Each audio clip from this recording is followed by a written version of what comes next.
Staying with our isomers of hexane, now let's move to the proton or the hydrogen spectra.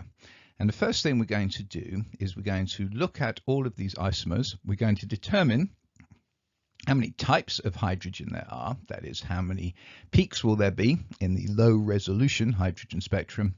And then let's have a think about how many hydrogens contribute to each of those peaks. In other words, what's the distribution of the 14 hydrogens in each of these isomers? So we'll start off with the N-hexane, where we know that there are 3 types of carbon in there. Looking at the hydrogens, and there's absolutely no reason why we wouldn't expect the 3 types of hydrogen. Each type of carbon has got its own hydrogens on. There's no nasty little tricks there, as we will see in a minute. No reason why the hydrogens on carbon 1 shouldn't be the same. Those are the ones in pink. Ones on carbon 2 shouldn't be the same. Those are the ones in blue. And ones on carbon 3 shouldn't be the same as each other. Those are the ones in green. So 3 peaks, and the ratio would be 6 for the pink, 4 for the green, and 4 for the blue. Now let's look at the 2-methyl pentane. Again, no significant reason why I would not expect the number of hydrogens to match up to the number of carbon signals. You've got the 2 methyls here, the carbon 1s, hydrogen on carbon 2, 2 hydrogens on carbon 3, 2 on carbon 4, and 3 on carbon 5. So I'd expect there to be 5 peaks in a ratio, 6 for the pink, 3 for the brownie, 2 each for the green and for the blue, and then 1 for the red.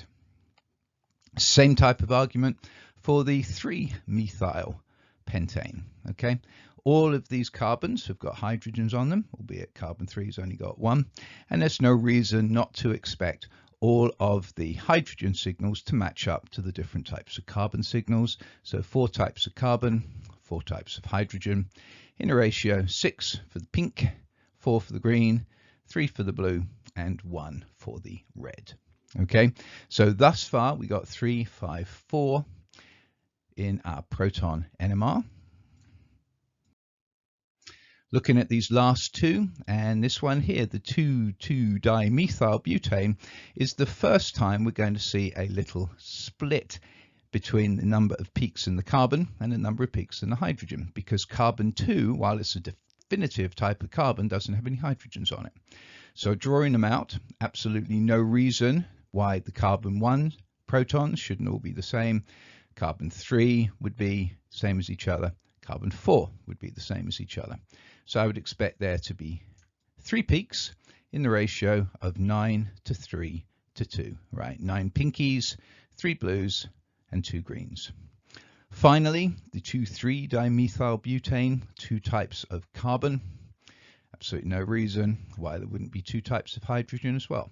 You've got all the pinkies there, the methyl groups that we can think of as carbon 1, and then 1 hydrogen each on each of the carbon 2s. So therefore 2 signals in a ratio of 12 to 2.